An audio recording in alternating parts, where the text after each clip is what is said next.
Welcome to another episode of Yet Another Beer Show. I'm Chris. I'm Colin. And we have a seasonal hard cider for you. It's JK Solstice Hard Cider. So attention all you tree-hugging, deliciously responsible Americans out there. This is an organic product that we're going to try today. Made from only local ingredients as well. Absolutely. And guaranteed to have minimal Sarah Palin impact on it. So That's right. It's going to be This good. is high for your. This is good for your green score. Now we picked this out because it's the winter seasonal, and we figured we'd be wearing Santa hats, so why not do a winter seasonal? But they have a year-round cider as well, which I'm told by the helpful guy at the shop that is very similar to this.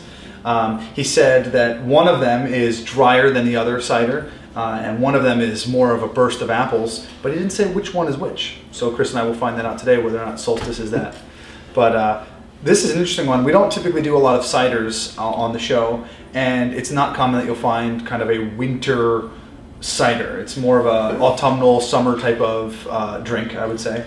Actually, and just by glancing at the back, which shows my insanely awesome show prep, that it's gluten-free and has no sulfite. So it's interesting because my cousin does a lot of home wine brewing, and he swears that home wine brewing is just so amazing, and especially because there are no sulfites added, that you can't get a hangover from it. So, if you're looking for something really awesome, then Can't get a hangover, eh? Sounds like a challenge to me. I'm sure it could be done. But at 7% alcohol, I'm really curious to see how this cider compares to a lot of the other ciders they have, because... Well, yeah, I mean, even at 7% alcohol, you think we do a lot of beers that are a little bit getting towards the heavier side. And 7's not crazy, but 7's a fair amount of alcohol, and normally it's a heavier, darker beer that can hide that pretty well. So it'd be interesting to see how the cider does with that. And I know that this is unfiltered, so that could be a big... And you can tell that it's unfiltered as soon as you give it a pour there. We clean the glass. We kind of wipe some of the frost off there. But Did you smell it yet? Did you smell it yet? But it's crazy. It smells like applesauce. It like smells mashed. like apple pie. Yeah, it's good. So this is going to go in my dangerous category, like that you probably should only tell your friend to only let you have one, because this could probably be one of those you could drink these all night and end up getting your stomach pumped because they were so good you didn't know to stop. So yeah, and now since it's a cider, a lot of the traditional review rules go out of the way, go by the wayside. Like there's no head as you right. expect with the cider. But we were talking a little bit about the filteredness. It's unfiltered, so it's a little bit translucent as opposed to transparent, and it's kind of got like it looks more like apple juice, but kind of like pale apple juice when you kind of take a look at it. Yeah. I'm delighted to give it a taste based on how it smells. Based only on how it smells.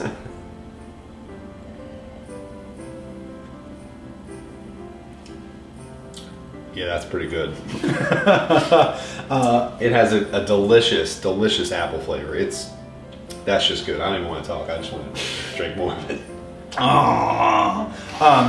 No, while Chris guzzles away the rest of his, it is delicious. It's instantly enjoyable. And I think Chris is right to put it in the dangerous category. You could easily go through several 22s, which we're drinking right now. It's it's a cider, so it's easier to drink because it's lighter.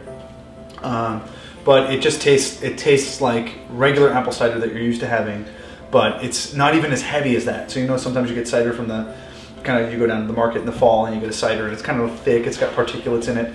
This is not like that. This is like all that good flavor kind of intensified, but lighter and easier to drink.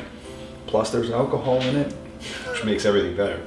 I think it was really interesting that, I don't know for you, but the initial tasting is very sweet, very robust apple, but then it's like tart on the end, which I love sour things. So yeah. The tart finish to it really complements it really well, and there's I would almost dare to say there's like minimal hint of alcohol at all in it.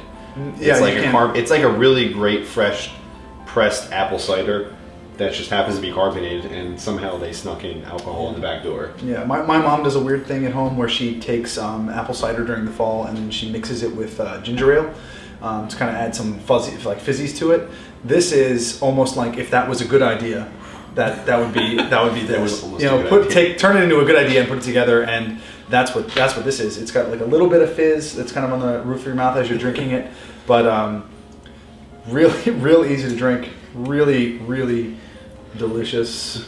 I think of Ned Flanders when Homer was they were at like the apple press or something, and he said, if it's clear and yellow, you got juice there, fella. If it's tangy and brown, you're in Cider Town. Well, I gotta tell you, I'm in Cider Town right now, and I'm pretty much enjoying this. Yeah, it's very good. I don't know. It wouldn't classically be something that I would think of as a great winter go-to, but I'm kind of sold on the idea. If you're going to a party and you have to bring a few bottles of wine or something, pick one of these up and pick two of up and take them out to let everyone try them, and no one will be disappointed with them at all. In fact, there's probably half a bottle left, and I'm not sure our better halves are going to get to try any of it. So yeah, it's going pretty fast.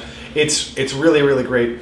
It won't necessarily be one of those winter brews that warms you up, so to speak. You know, it's not a winter warmer like we've done in past episodes, but it's really, really good flavors. It's seasonally appropriate. The cinnamon in it, we haven't even talked about that. The cinnamon in it and kind of the spices really kind of complete the flavor, and it's really, it's all around really, it's excellent. It's really good. I would say that I highly recommend it. Yeah, I'm going to try and find the biggest star that we can find and put it on the website, so that way everyone knows. Everyone knows, like, if we could highlight this one. Yeah. It's really good. It's an alternative for people. A lot of people are going to be beer drinkers. They're going to kind of scoff at a cider. Don't scoff at JT's Solstice hard cider. It's great. Or JK's, you know. What did I say? JT's? Well, JT, if you were to make a cider. I'm sure it'd be just as good, JT, so yeah. JK's hard cider. But JK's is great. It's delicious. Anyway, thanks so much for watching. Go out and get a few of these, even though they're 22s. That's Chris. That's Colin. And we were Yet Another Beer Show. Merry Christmas, Happy Holidays, and enjoy your cider. Be safe. Yeah.